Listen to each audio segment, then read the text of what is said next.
And in our country, we know that quite a lot. So what do? Are we stuck with this mindset that I have to eat in order to get food? Obviously not. And this technique would be very helpful in that case, because we can have the adult, as who he or she is today, go back in time in their mind's eye and revisit that statement. But not as the child they used to be, but rather as the adult, as who they are today, with adapted or adjusted or incorporated coping skills and ideas about the world that were not available to us back then.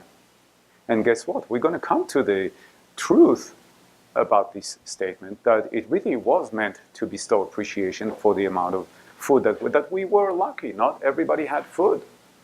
And so we would immediately develop this new understanding about that moment in time. We will come to a new decision about its meaning. And that new, updated perception will override the old one. And in an instant, something miraculous happens. In an instant, the association between the original statement and the habitual pattern is broken, dissolved. And it doesn't exist anymore because it was based on an erroneous perception, a wrong perception of that statement. Now that a new, updated, and correct perception kind of overtook the old one, there's a new realization of the truth. And freedom is achieved. Which, if we bring it back to the discussion around cancer recovery, it will mean for the cancer patient that their immune system will be invigorated and their odds for success of their medical treatment has improved tremendously. So this is very important. But this is kind of so if we eliminate or remove the bottom can from the bottom of the pyramid, we can collapse, if we can remove the root cause of patient's mental distress, we can collapse its momentous expression into the physical realm, the emotional realm, and the mental realm. We can collapse all of that, dissolve all of that by addressing the root cause of their mental distress. So this is, in theory, how it works. Let's see in practical terms how it actually is getting done. This brings us to a case study called Michelle. Well, it's Michelle's case study. Michelle is not her real name. But Michelle, when she came to see me, was a 37-year-old woman with stage 3 breast cancer. And this diagram kind of illustrates what you can expect if you ever come to work with someone like me. This model refers to, well, we're here to find the root cause of patient's mental distress. In this diagram, it is called the initial sensitizing event, kind of the bottom in green. The initial sensitizing event is the root cause, the moment in time, the moment of birth for any limiting thought pattern, any erroneous belief system that then has grown and evolved into that state of distress.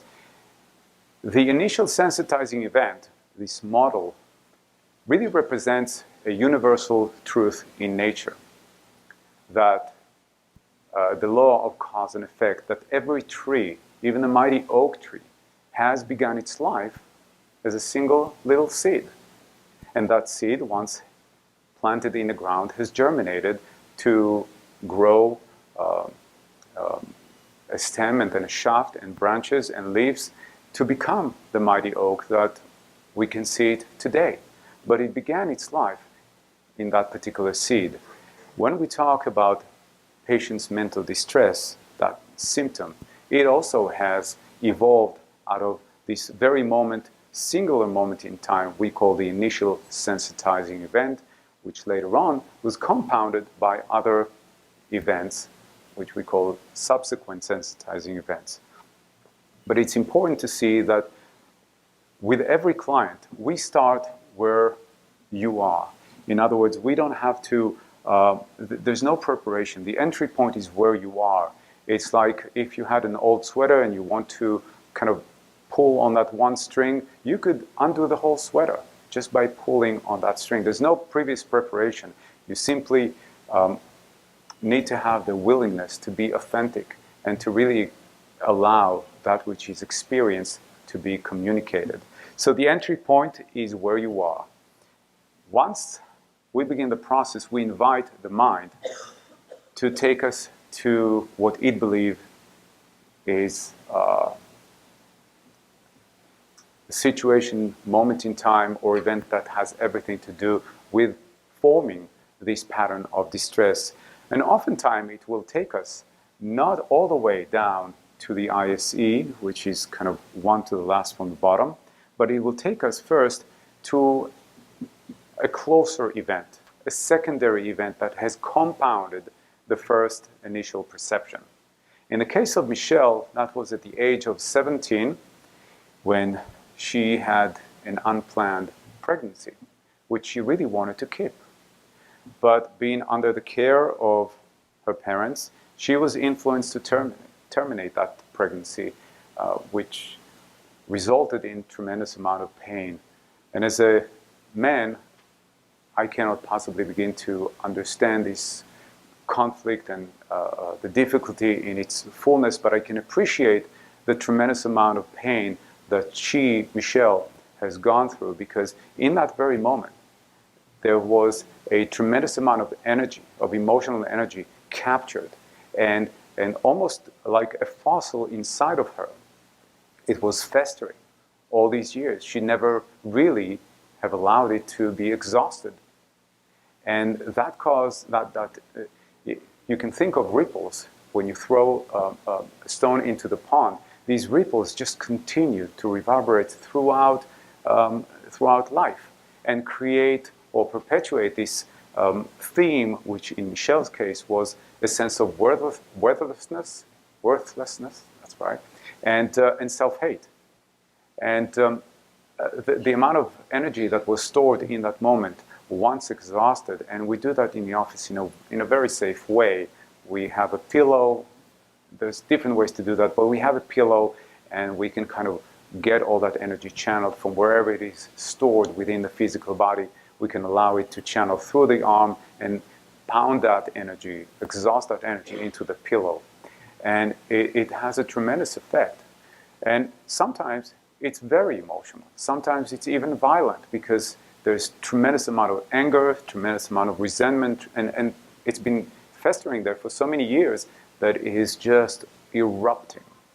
And once it is done, we're not emoting for the sake of emoting or so that one can feel the pain. We're emoting so that we can gain clarity, so that we can begin to look at that event in a different way, so that we can assign a new meaning to it rather than the meaning that we got stuck with. And there's a way to do that. It's going to take a little more time to explain, so I just want to kind of skim through and give you the main aspects of the treatment. But once this energy is exhausted, we can begin to look at that event in a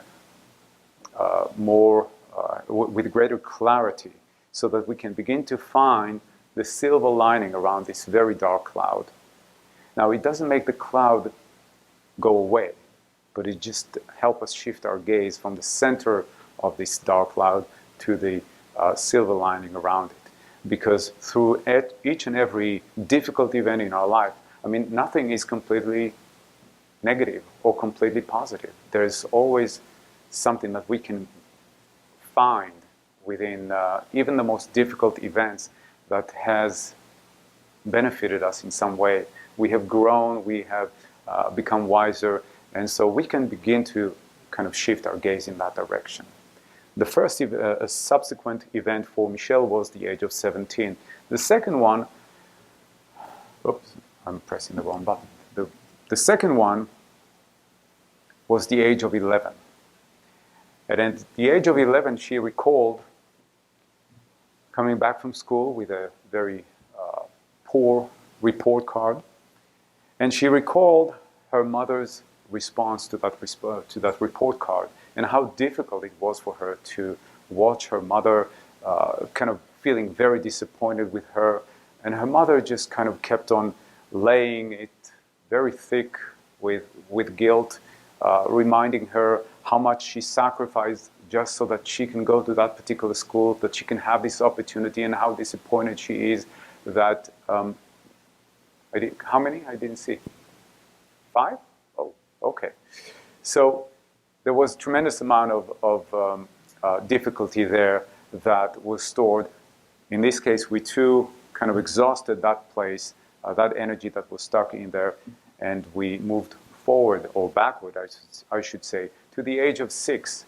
The age of 6, first day of school, her mother left unannounced. She thought that tough love was the right thing to do. And when Michelle looked around and didn't see her mother, she felt abandoned. She felt alone, she felt unloved, and all of those already compounded the previous, or the moment, or that the initial sensitizing event, which was at the age of 3. At the age of 3, her parents divorced. She remembered coming back with her mom home, and her dad was gone. She remembered her mother's emotional response or reaction to this event, and there was tremendous amount of pain, confusion. She didn't know what's going on. Nobody explained anything, and so she had to assign a meaning of her own to it so that she can just simply survive and make sense of it. And the meaning that she arrived at was, well, I was told that I am the product of love, that love brought me here.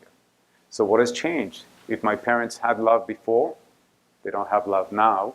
What has changed? Me. I'm in their world. So obviously it's my fault. As adults, you can understand this is not very rational, but that's where the 3-year-old was, and that's what she felt. So going forward, and I have to kind of do it quickly, first we have to release all the emotions trapped in this moment. And as I mentioned, there are several ways to do that. One of them is to hit that pillow. Works very, very well. Then we have to change the perception and recognize that, help Michelle recognize that this event, this divorce, had very little to do with her. It was just about 2 adult people who didn't do their job or couldn't stay together. But in any way, it wasn't about her. And once she realized that, she could move forward into forgiveness and healing.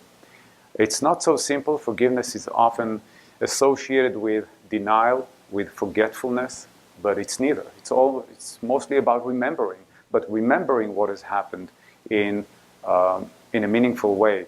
It's not condoning what has happened, but actually seeing what has happened in the right context. And this is very important so that we can move forward.